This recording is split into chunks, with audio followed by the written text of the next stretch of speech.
They paid for his death, but fate had other plans. The car meant to end Mark's life left him broken instead, his young body shattered, his legs gone forever. At 15, the brilliant heir was trapped in a wheelchair, discarded like he was already dead. But that rainy night, as tears mixed with the storm, no one knew the truth. The boy they tried to destroy would rise again. Once upon a time, in the heart of Lagos, there lived a man whose wealth was known throughout Nigeria. His name was Chief Johnson Adebayo, and he owned many companies in Lagos. He had everything a man could want: mansions with marble floors, cars that shined like mirrors, and respect from every corner of the city. But what he treasured most was not his wealth. It was his family. His wife, Olivia, was a woman whose love was pure as morning sunlight. She had stood by his side since before the money came, when he was just a young man with big dreams. Her beauty was not just in her face, but in her gentle spirit and the wisdom she carried in her heart. Chief Johnson loved her deeply, and she loved him the same way. Together they had been blessed with a son named Mark. At 8 years old, the boy was already showing signs of brilliance that shocked everyone who met him. He could solve math problems in his head faster than adults with calculators. He read 3 books every day, learning as much as he could. But what made both his parents most proud was not his intelligence. It was his kind heart. When the house workers dropped things, Mark helped them clean up instead of shouting. When the gardener's daughter was sick, he gave her his favorite storybook to read while she recovered. "Mark, you're brilliant," Olivia would whisper to him in her garden, where she taught him lessons that made his teachers stare in shock. "Promise me you'll use that brain to help people, not just make money." Chief Johnson would watch them from his office window and smile. His son would be greater than him. Not just richer but better. Yet despite all his blessings, Chief Johnson carried a heavy burden in his heart. For 10 years, he and Olivia had tried to have another child. They visited the best doctors in Nigeria, London, and America. They prayed in churches. Nothing worked. As the years passed, he began to feel pressure from his business partners and family elders. In their culture, a man's worth was often measured by how many children he had. Some of his friends had 5 or 6 sons to help build their empires and carry their names into the future. But he only had one. That's when Grace entered the picture. Grace Okafor was 28 years old and worked as a customer service manager at one of Chief Johnson's companies. She was beautiful, smart, and knew exactly how to make powerful men notice her. Grace had grown up poor in a small village. Her father was a palm wine tapper who could barely feed his family. Her mother sold vegetables in the local market. She watched her parents struggle every day and promised herself she would never be poor again. When Grace got a job at Chief Johnson's office, she studied him carefully. She learned his habits, his favorite foods, and most importantly, his deepest desire: more children. Grace began staying late at the office, always volunteering for special projects that required Chief Johnson's personal attention. She would wear her best dresses and sweetest smile whenever he was around. "Sir, I finished the report you requested," she would say, leaning slightly over his desk so he could smell her expensive perfume. Chief Johnson, who had been faithful to his wife for 15 years, began to notice this beautiful young woman who seemed so eager to please him. Grace was patient and clever. She spent 6 months building trust and desire before making her move. One evening, when Chief Johnson was working late and feeling lonely, Grace brought him dinner to his office. "Sir, you work so hard. You need to eat," she said with caring eyes. That night, Chief Johnson made the biggest mistake of his life. He slept with Grace in his office. She was happy. She believed he had finally given her what he wanted. 3 weeks later, Grace came to his office with news that changed everything. "Sir, I'm pregnant," she said with tears in her eyes. "I'm carrying your child." But the tears were not genuine. They were part of her act, carefully planned to trap him. He felt joy and panic at the same time. Joy because he would finally have another child. Panic because he had to tell his wife. The trouble started on a Thursday evening when rain hammered against the roof of their mansion. Chief Johnson had arrived home early, but instead of relaxing, he paced the living room, his mind in turmoil. Every sound of the rain reminded him of the storm he was about to unleash in his own house. When Olivia walked in, he swallowed hard, his chest tight with panic. He knew he couldn't hide it any longer. "Olivia, we need to talk," he said, avoiding her eyes. His voice trembled as he continued, "Grace from my office is pregnant. She's carrying my child." The words hit Olivia like a punch to the stomach. "Grace? The young girl who works at your office?" she asked, her voice breaking in disbelief. "She's going to be my second wife. The child needs a father, and I need more children." That night, Olivia cried until her pillow was soaked. But when morning came, she made a choice that showed who she really was. "If this is God's plan, I'll accept it. But nobody will ever replace me in my son's heart." 3 months later, Grace moved into the mansion as the second wife. She was young, beautiful, and very pregnant. She smiled at everyone and spoke softly like honey. But Olivia, who had the wisdom of a loving mother, noticed something cold in Grace's eyes whenever she looked at Mark. Something dangerous and calculating. When little Mark hugged Grace's legs and said, "Will you be my friend, Auntie Grace?" a cold look suddenly appeared on her face. That night, Olivia held Mark tighter than usual. "Mama, why do you look worried?" Mark asked. "Just grateful for you, baby. Just grateful," she said. But deep down, Olivia felt like problems were coming. She had no idea how right she was. 6 months later, Grace gave birth to twin boys, David and Ben. From their first breath, she started planning to make them the only heirs to Chief Johnson's money. The problem was Mark. As the first son, he would inherit everything. This made Grace's heart burn with anger every single day. Grace wasn't just jealous. She was smart, calculating, and willing to do anything to protect her son's future. While she smiled in front of Chief Johnson, she began treating Mark and Olivia like enemies in their own home.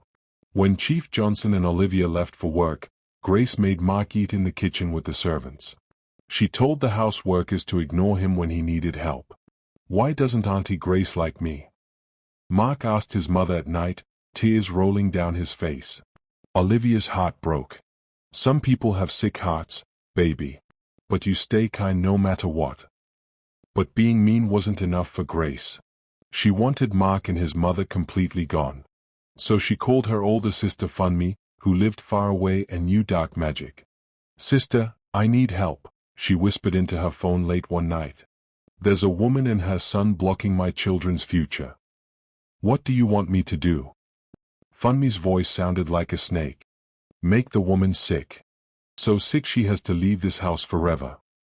Send me her hair or clothes. I'll make poison that no doctor can find." The next day, Grace stole Olivia's hairbrush and sent it to her sister with a bag of money. 2 weeks later, Olivia woke up feeling strange. Her head spun, her stomach hurt, and her whole body felt weak. "Maybe I should see a doctor," she told her husband. "You're probably just stressed from the new babies," he said, not really caring. But Olivia didn't get better. Every day, she got worse. Her beautiful hair fell out. Her skin turned pale. She couldn't eat without throwing up. Chief Johnson took her to the best hospitals in Lagos. Hundreds of tests. No answers. "We don't understand what's wrong," the doctors kept saying. "Her tests look normal, but she keeps getting weaker." While his mother suffered, Mark sat by her bed every day after school. He read to her, brought her water, and held her thin hand. Grace watched with a secret smile. Her plan was working. "Poor Olivia," she told the servants with fake sadness. "I pray she gets better soon."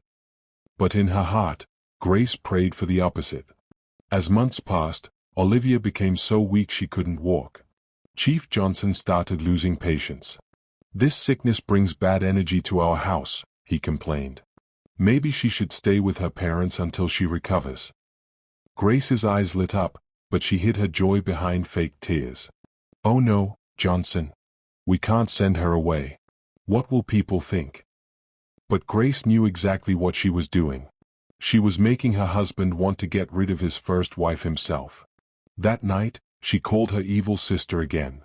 "The poison works perfectly," she whispered. "But I need the woman gone completely. And then I need help with her son." "What about the boy?" Grace's voice became harsh. "I want him dead. But it must look like an accident." The evil sisters laughed in the darkness, not knowing their wickedness will destroy them both. After 18 months of poison slowly killing her, Olivia looked pale. She could barely lift a cup of water. Her bright eyes had turned dull and empty. Chief Johnson looked at his first wife with disgust instead of love. Grace had been whispering lies in his ear for months, making him believe Olivia's sickness brought bad luck.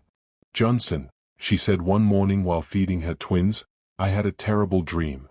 I saw dark spirits around Olivia's room. Maybe that's why doctors can't heal her." Chief Johnson nodded. He still believed in village stories about curses and evil spirits. "What should we do?" he asked. She pretended to think, but she already knew her answer. Send her back to her parents. Village healers might know what city doctors don't. That afternoon, Chief Johnson made the cruelest choice of his life. He walked into Olivia's room where she lay dying. "Olivia, you're going to your parents until you get well. This house needs peace." Olivia's heart shattered. She knew what this meant. When a husband sends his sick wife to her parents, he's throwing her away like trash. "Please don't send me away from my son. Mark needs his mother. Grace will take care of him." When 10-year-old Mark heard the news, he ran to his father's room crying, "Papa, please don't send Mama away. I'll take care of her myself." But Chief Johnson's heart had turned to stone. Sick people bring bad luck. She must go. The next morning, a car came for Olivia. She was so weak the driver had to carry her. Mark grabbed his mother's hand and wouldn't let go. "Mama, take me with you." Olivia used all her strength to hold her son's face. "Stay here and study hard. When I get better, I'll come back for you." "What if you don't get better?" "I'll always love you, no matter where I am. Remember that when you feel alone." Grace watched from the window, holding her twins. "Look, my sons. Now you're the only children here. Everything will belong to you." As the car drove away, Mark ran after it crying, "Mama, come back." But the car faded into Lagos traffic, taking away the only person who truly loved Mark. That night, Mark cried until he had no tears left. The mansion felt cold and empty without his mother. Grace came to his room with fake kindness. "Don't cry, Mark. I'll take care of you now." But Mark could see the lie in her eyes. He was only 10, but he wasn't stupid. He knew Grace hated him. From that day, Mark became a stranger in his own home. The servants treated him badly because Grace told them to. She made him eat alone in his room while her sons ate fancy meals. She gave him old clothes while her boys wore expensive outfits. Every night, Mark looked toward his mother's village and wondered if she was still alive. He had no idea Grace's plans for him were just beginning. 5 years later, Mark had grown into a smart 15-year-old despite all the cruelty at home. His teachers loved him because he was the brightest student they'd ever seen. But his success only made Grace hate him more. She watched him win awards and get praised, and her jealousy burned like fire. "That boy gets too smart for his own good," she told her sister Funmi on the phone. "People talk about how brilliant he is. What if Johnson makes him the main heir again?" "What do you want now?" Funmi asked. "The mother's out of the way, but the boy's still here. As long as he lives, my sons will never be safe. I need him gone forever." "You want to kill a child? He's 15 now and getting dangerous. If I don't stop him, he'll take everything from my boys." Grace had been planning this for months. Every Tuesday and Thursday, Mark took a bus to computer classes across town. The same driver, Mr. Emeka, always drove that route.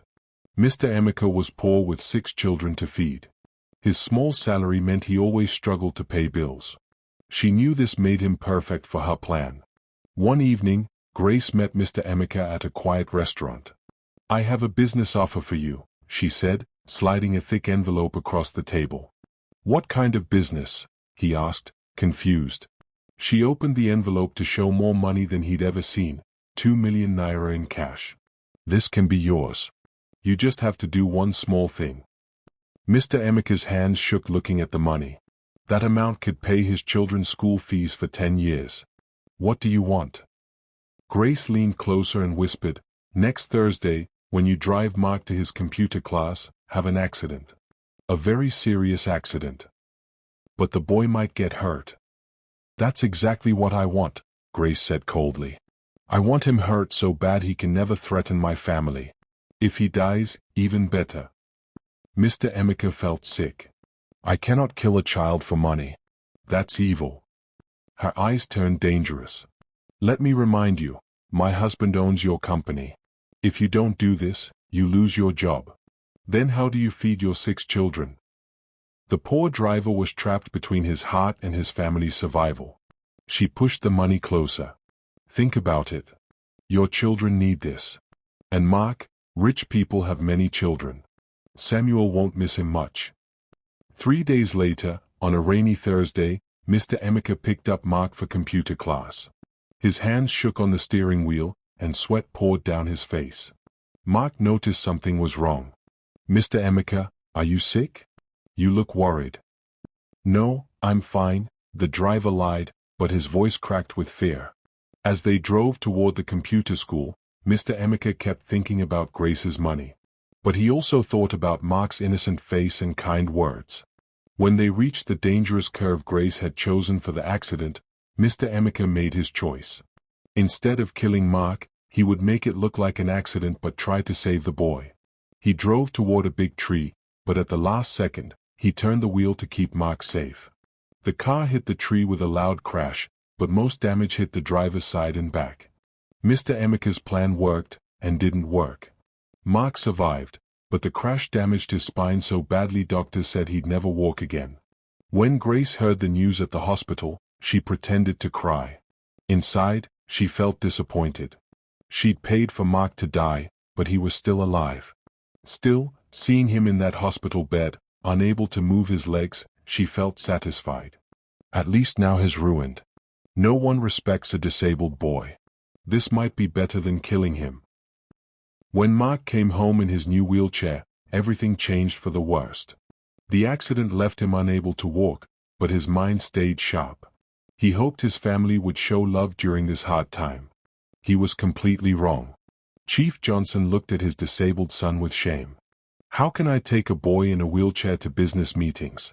People will think our family is cursed. They'll stop doing business with me. Grace pretended to comfort her husband, but inside she danced with joy. Don't worry, Johnson. At least the boy's alive. But Grace had no plan to let Mark stay. She worked on Chief Johnson's mind like poison. Johnson, I've been thinking, she said one evening. Maybe this accident is a sign from God. Maybe he's saying Mark doesn't belong in this family. What do you mean? Look at our family before Mark's mother came. We were blessed and successful. Then she brought sickness, and now her son has a disability. Maybe we need to clean our family of this bad luck. Every day, Grace planted these evil thoughts.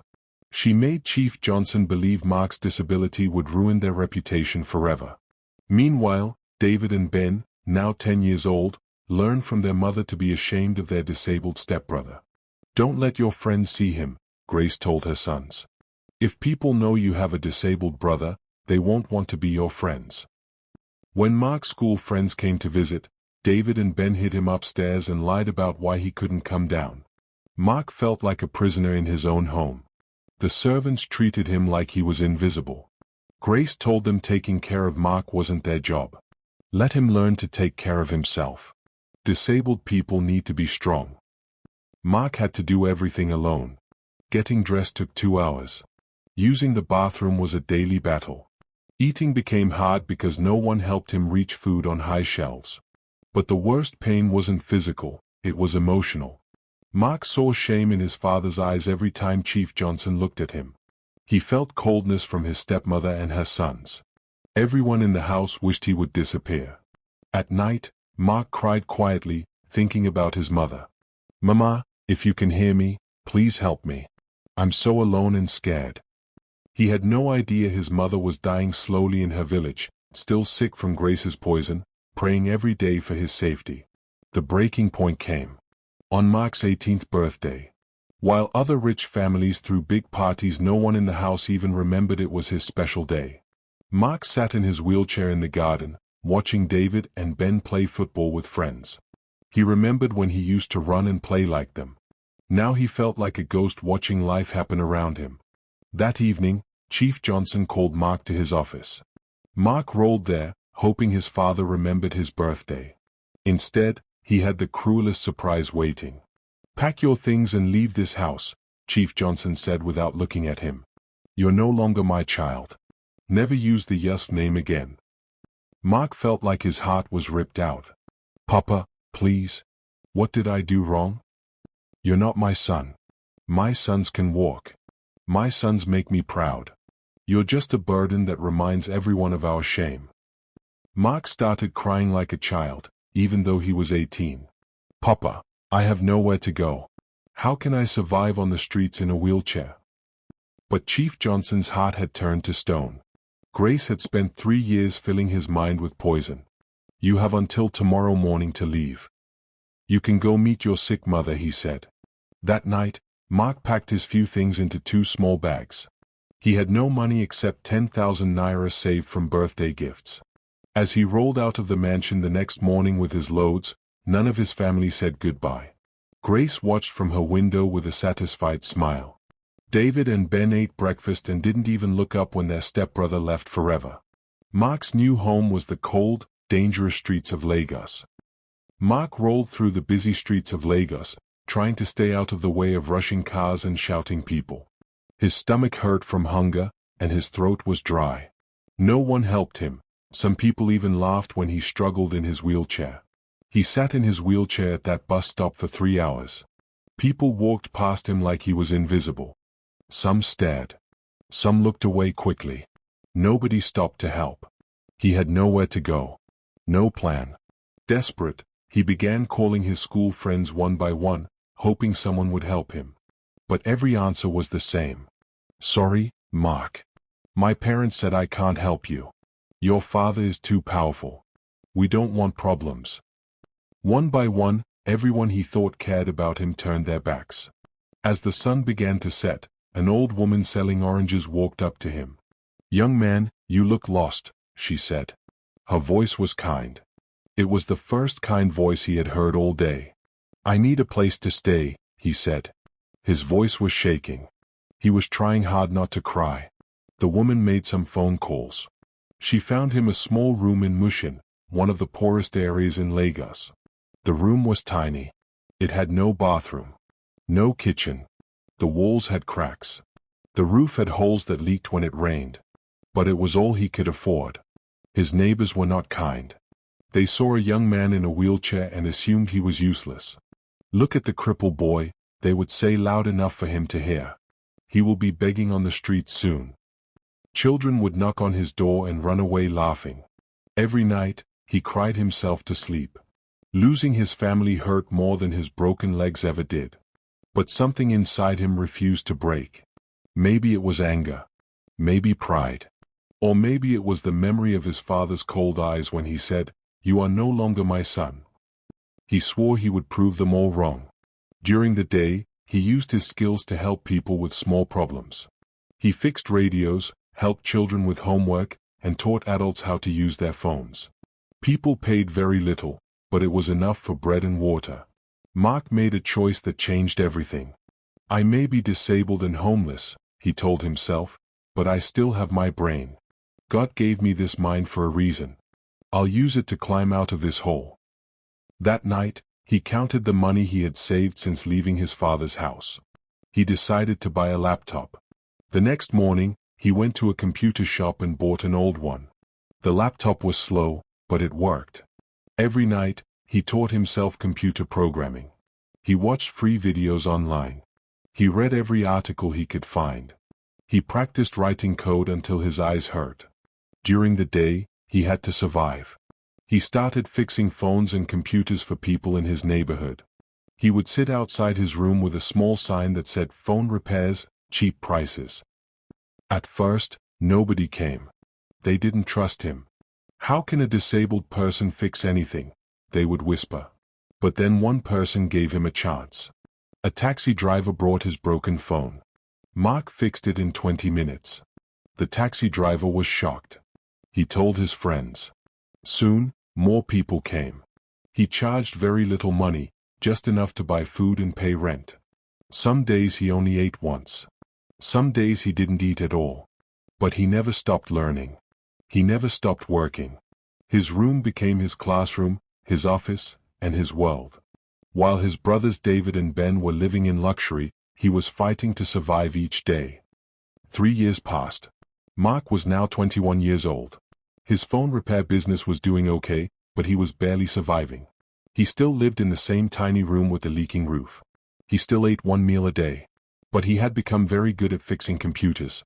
One Tuesday morning, a man in an expensive suit came to his shop. His name was Mr. Paul. He was a banker at one of the biggest banks in Lagos. "Young man, I need help," Mr. Paul said. He looked worried. "My laptop crashed yesterday. I have very important files on it. Files worth millions of naira. 3 computer shops told me the files are gone forever." Mark took the laptop and examined it carefully.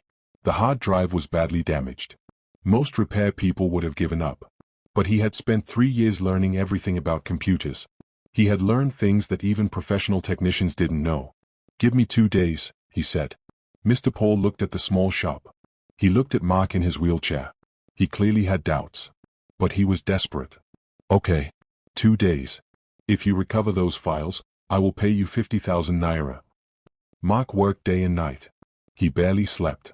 He used every trick he had learned. And on the second day, he did it. He recovered every single file. But that's not all he found. While recovering the files, he noticed something strange in the laptop system. There was a virus. But this was not a normal virus.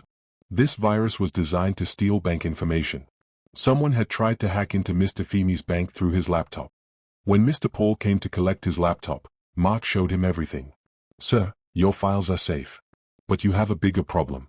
Someone tried to hack your bank system through your computer. I found the virus and removed it. But your bank security is weak. If I could find this, other hackers can find it too." Mr. Paul's face went white. "Are you sure about this?" "Very sure. I can show you exactly how they tried to do it." Mr. Paul made a phone call right there. 20 minutes later, his boss arrived. Then the bank's IT manager came. They all crowded into his tiny shop. Mark showed them everything. He explained the security weakness in simple terms. He showed them how hackers could steal millions from the bank. The IT manager was sweating. He realized that Mark had found a problem that their entire security team had missed. "Can you fix it?" the bank manager asked. "Yes. But it's not just one problem. Your entire security system needs work." They offered Mark a job on the spot. But he surprised them. "I don't want a job," he said. "I want to start my own company. I will build you a security system that no hacker can break. But I do it my way, from my own company." The bank manager looked at this young man in a wheelchair, working from a tiny shop in Mushin, and saw something special. He saw confidence. He saw intelligence. He saw someone who knew his worth. "How much do you need to start?" the manager asked. 2 million naira. The manager smiled. "Done. But I want results in 3 months." Mark got his first big contract that day. 2 million naira. It was more money than he had ever seen in his life. That night, alone in his room, he finally let himself believe. Maybe, just maybe, his life was about to change. He had no idea that this was just the beginning. In a few years, that small contract would turn into an empire worth billions. But first, he had 3 months to prove he was worth the chance they gave him. Mark delivered the security system in 2 months, not 3. The bank managers were shocked. What their entire IT team couldn't do in years, this young man in a wheelchair did in 60 days. The system was perfect. No hackers could break through. The bank tested it over and over. It never failed. Word spread fast in the banking world. Other banks started calling. "We heard about the brilliant programmer. We want to hire him too." Within 6 months, he had contracts with 5 major banks. The money was rolling in. He moved out of his tiny room in Mushin and rented a small office in Ikeja. He hired 3 people to help him. His company was growing. By the time he turned 23, Mark's company was protecting 15 banks across Nigeria. He was making more money in 1 month than most people made in 5 years. But he wasn't satisfied. He wanted more. He started reading about technology companies in America: Apple, Google, Microsoft. These companies didn't just make money. They changed the world. Mark wanted to do the same for Africa. One night, he had an idea. Most Africans didn't have computers, but almost everyone had a phone. What if he could create apps that would help ordinary people? Apps for banking. Apps for shopping. Apps for learning. He spent the next year building these apps. He tested them in poor neighborhoods first. He wanted to make sure they were simple enough for anyone to use. His apps became popular fast. Market women used them to save money. Students used them to learn new skills. Small business owners used them to grow their shops. International companies noticed. Apple called him. Then Google. Then Microsoft. They all wanted to meet this young African programmer who was creating amazing things. At 25, a big American company offered to buy Mark's business for $50 million. $50 million. The boy who once had only few thousand naira was now worth millions. But Mark said no. He knew his company would be worth much more if he kept building it himself. His friends thought he was crazy. Take the money, they said. But he understood something they didn't. He wasn't just building a business. He was building something that would last forever. By age 30, Mark's company was worth $2 billion. He'd become the richest self-made man in African history. But success didn't change Mark's heart. He built schools for disabled children. He gave free wheelchairs to thousands of disabled people. He taught computer skills to young people in slums. My disability wasn't my weakness, he said at the United Nations. It was my strength. It taught me that dream size doesn't depend on body size. Every night, Mark thought about his mother. He hired investigators to search every village in Nigeria. He never stopped hoping she was alive. Then, on a Tuesday morning, he got a letter that made him cry tears of joy. The investigators found his mother. Olivia was alive, barely surviving in a small hut in her parents' village. She was still sick from Grace's poison after all these years. When Mark read about his mother's condition, his heart broke and healed at the same time. She was alive, but she'd suffered so much while he built his empire. "Get my cars ready," Mark told his assistant. "I'm bringing my mother home." Mark's car, followed by an escort, pulled into a dusty field outside his mother's village on a hot Wednesday. He brought doctors and nurses, ready to save the woman who gave him life. Nothing prepared him for what he found. His mother's mud hut was falling apart. Holes in the roof let in rain and sun. No electricity, no water, no furniture except a thin mat on the floor. When he rolled through the tiny door, he saw something that made him cry like a baby. His beautiful mother, once the pride of Lagos society, was now skin and bones. Her hair was white and falling out. Her bright eyes were dull and sunken. Olivia lay on the mat, so weak she could barely lift her head. When she saw Mark in his wheelchair, she thought she was dreaming. "My son?" she whispered so softly he could barely hear. "Is that really you?" Mark rolled close and took her thin hand. Her skin felt like paper. "Mama, it's me. I'm here to take you home." Tears flowed down both their faces. He gently lifted his mother's head onto his lap. For the first time in 20 years, mother and son were together. "Look how big you've grown," Olivia said in weak voice, touching his face with weak hands. "But why are you in this wheelchair? What happened?" His heart broke realizing his mother knew nothing about his accident or anything that happened since she left. "It's a long story, Mama. Don't worry about that now. I have doctors and medicine and everything you need." Olivia cried harder. "My son, I've been so sick for so long. Every day I prayed to see you once more before I die. Village people said you probably forgot your poor sick mother." "Never, Mama. Not one day passed that I didn't think about you. I built a whole company just to have enough money to find you and take care of you."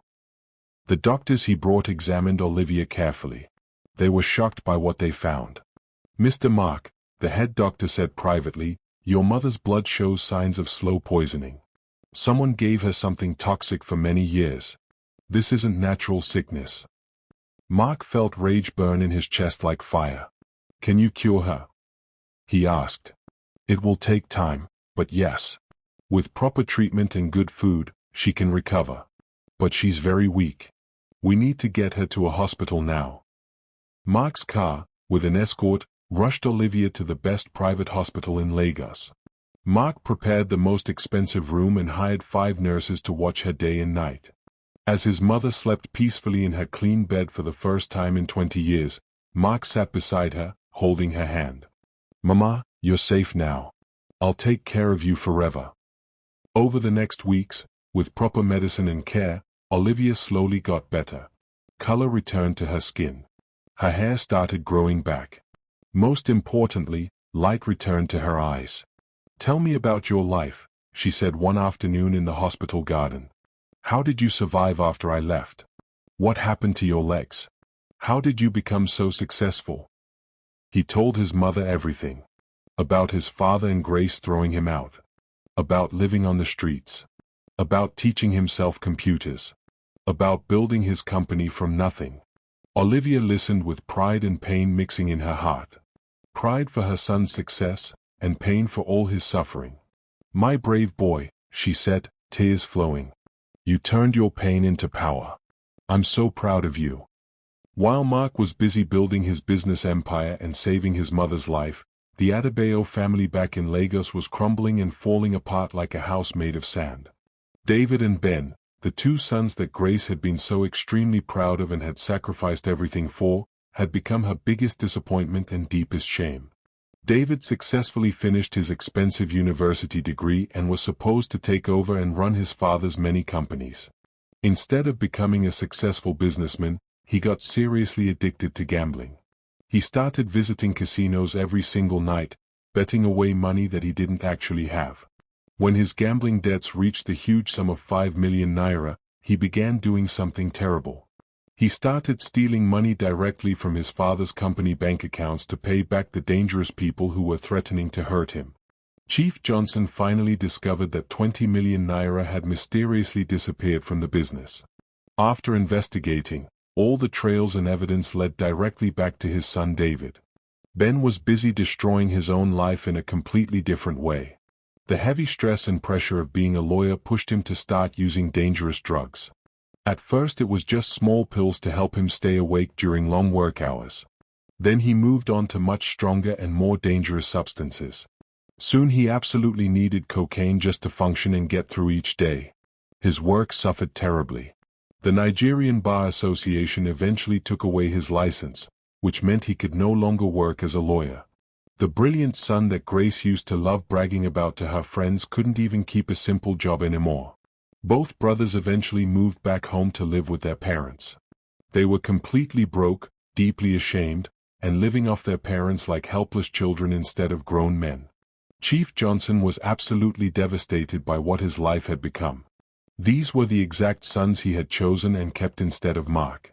These were the boys he truly believed would make him proud and build his legacy. But instead, they were actively destroying everything he had spent his entire life building. The family business was failing more and more each day. Chief Johnson was growing too old and too stressed to manage everything alone anymore. He was eventually forced to borrow huge amounts of money from several banks just to keep the remaining businesses running. He had to use his mansion and his companies as guarantee for these loans. If he couldn't pay the money back on time, he would lose absolutely everything he owned. One quiet evening, Chief Johnson and Grace sat together in their living room watching the television news. Suddenly, the TV reporter became very excited about something important. "Tonight we are proud to bring you the amazing story of Africa's youngest billionaire, Mark Olivia.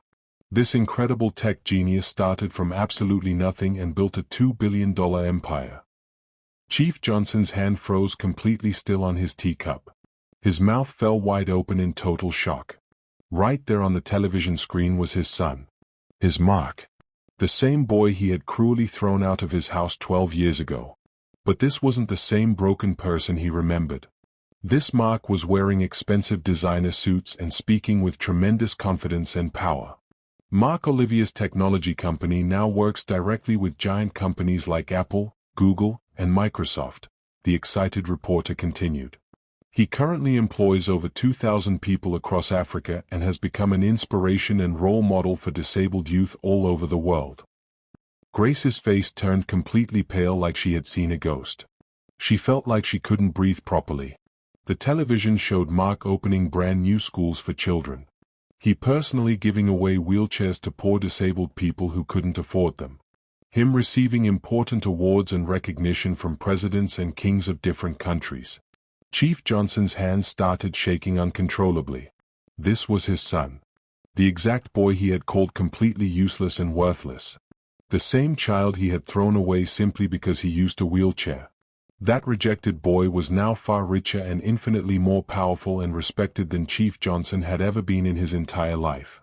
From that terrible day forward, Chief Johnson simply couldn't escape or hide from Mark's incredible success. His smiling face appeared on magazines in every single store. Huge billboards displayed his company name all over the city of Lagos. Radio show hosts constantly talked about the brilliant disabled man who had become a billionaire against all odds. Every single day, Chief Johnson was painfully reminded of the biggest and most terrible mistake of his entire life. "I threw him out like garbage," he would whisper to himself alone at night in the darkness. "I threw away my most precious and valuable son simply because Grace told me to do it." He slowly started looking at Grace with growing hate and disgust. This woman had systematically destroyed his entire family with her lies and evil schemes. "You made me throw away my own son," he shouted at her furiously one night, unable to control his anger anymore. Their marriage quickly became an absolute nightmare. They fought and argued constantly about everything. Chief Johnson couldn't stand to even look at Grace anymore without feeling sick. Meanwhile, the bank kept calling every single week with the same threatening message. "Chief Johnson, you must pay back 100 million naira by next month, or we will take your house and all your remaining businesses."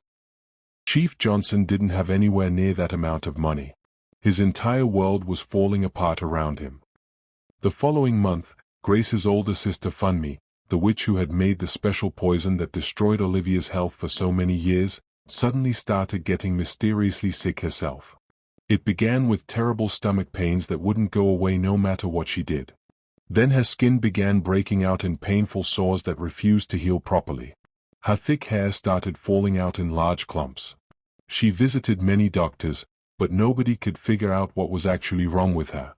"Your sister has developed the exact same sickness that the woman you cursed had," one wise village doctor told Grace during a visit.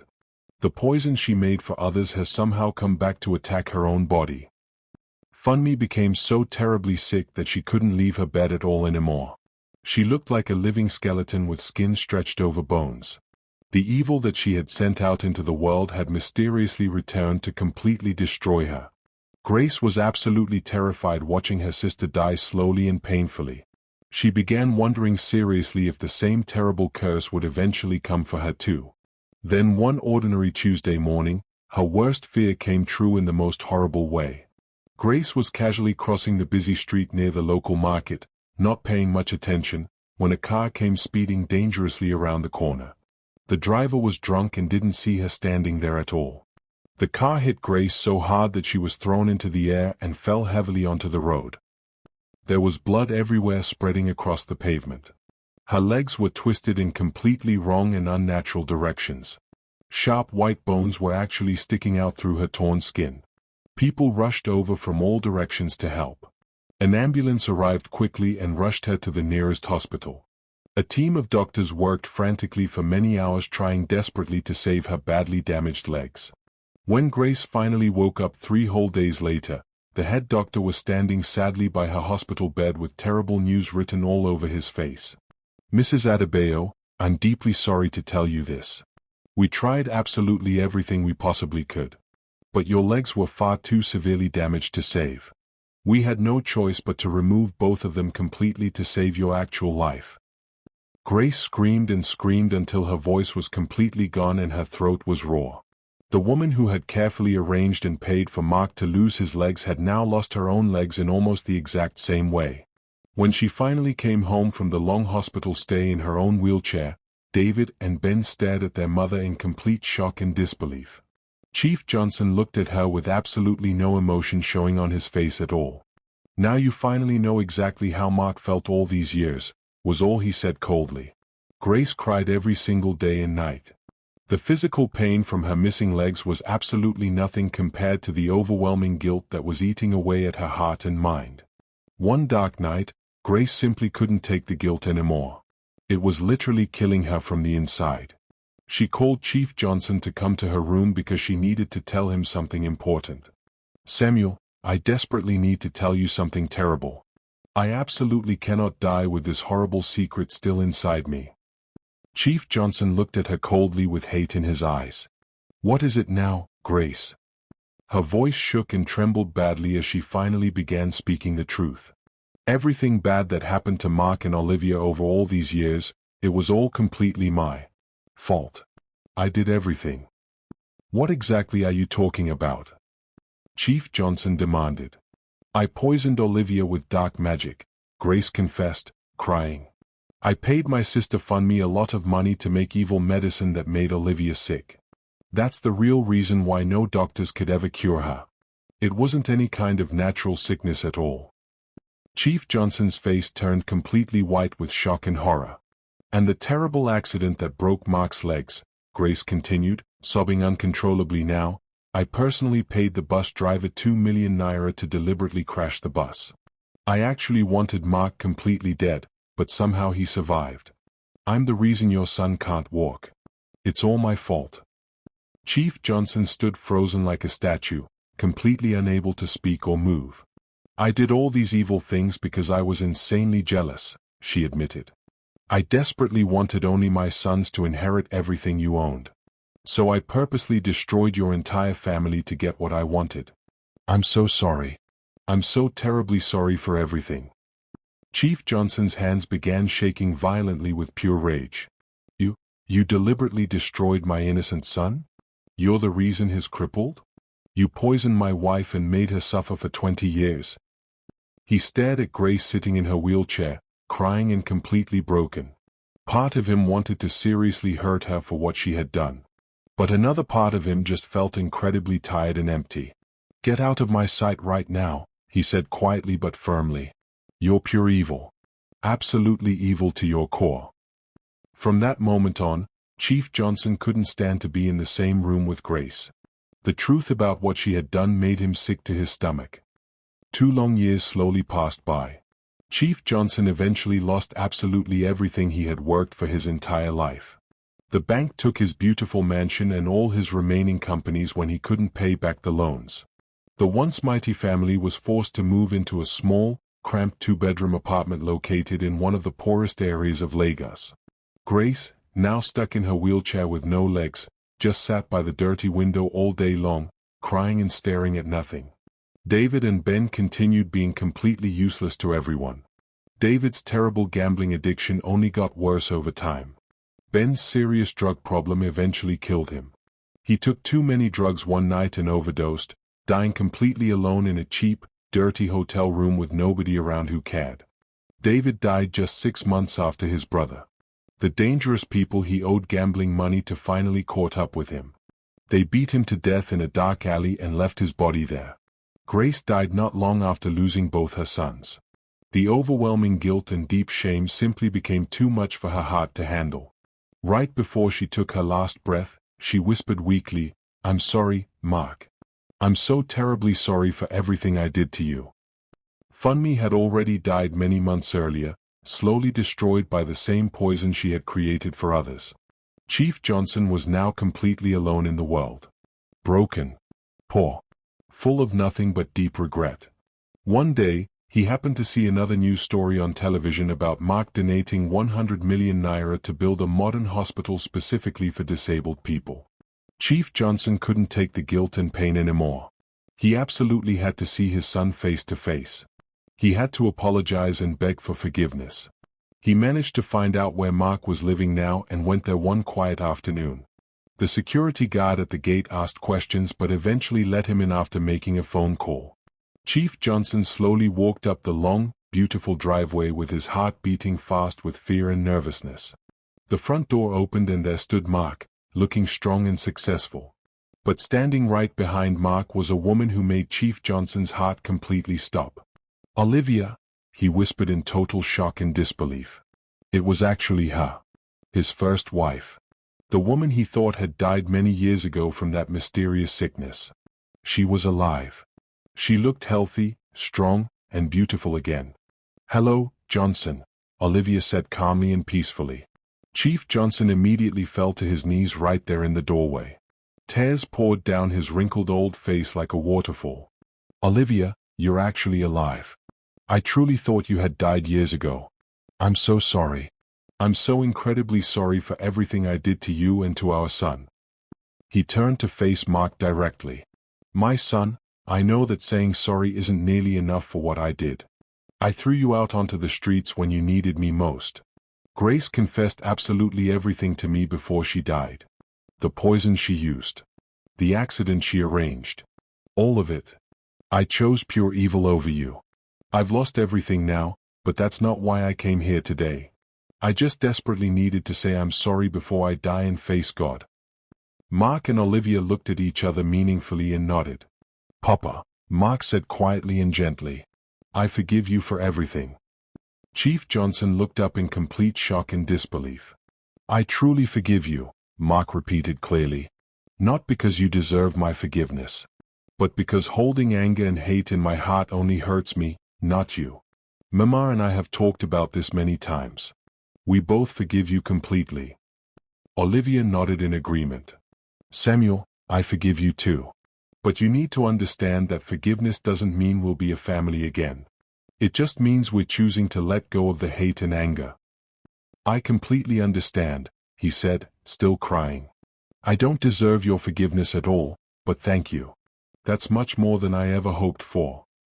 Before he turned to leave forever, Mark called his assistant over and handed his father a sealed envelope. There's 500,000 naira in there. I don't want you to starve on the streets. Use it to rent a decent place and buy food. But please don't come back here again. We've said everything that needed to be said. Chief Johnson held the envelope with badly shaking hands. Thank you, my son. You've become a much better man than I ever was in my whole life.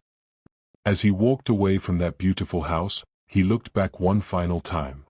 Through the large window, he could clearly see Mark and Olivia laughing together happily in the living room. He had thrown away the most precious and valuable things in his entire life. And he would live with that terrible regret every single day until his very last breath. 5 more years passed. Mark's company grew to be worth $10 billion.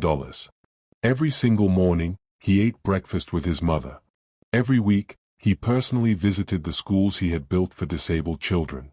He gave away wheelchairs and helped thousands of people. Chief Johnson died at age 75, alone in his small apartment with nothing but his painful regrets. Mark never forgot the old woman who sold oranges and helped him the day he had nowhere to go. After his life turned around, he went back to that same bus stop in the nearby market to find her. He asked traders, keek riders, and shop owners until someone said, yes, Mama Mary still sells by the junction. Mark went there at once. When she saw him, she covered her mouth in shock. My son, you came back. I promised myself I would, Mark said, smiling. That week, Mark moved her from the wooden stall to a proper shop with a cold fridge, a storeroom, and a big sign that read Mama Mary Fruits and Foods. He paid her rent for 5 years, stocked the shop to the brim, and placed her on a monthly allowance. He also enrolled her 2 grandchildren in a good school, paid their fees up front, and hired a private tutor to help them catch up. He took Mama Mary for a full medical checkup and got her the care she needed. Before he left, Mark pressed an envelope into her hands. This is not a loan. This is thank you. On the day everyone walked past me, you stopped. She cried and prayed for him right there in front of the shop. Mark left for his house. Mark and Olivia lived together happily for many more years, proving to the world that love and forgiveness are always stronger than hate and revenge. Dear viewers, what lesson do you learn from the story? Share your thoughts in the comments below. If you enjoy this video, don't forget to like, share and subscribe to our channel. Also turn on the notification bell for more interesting stories.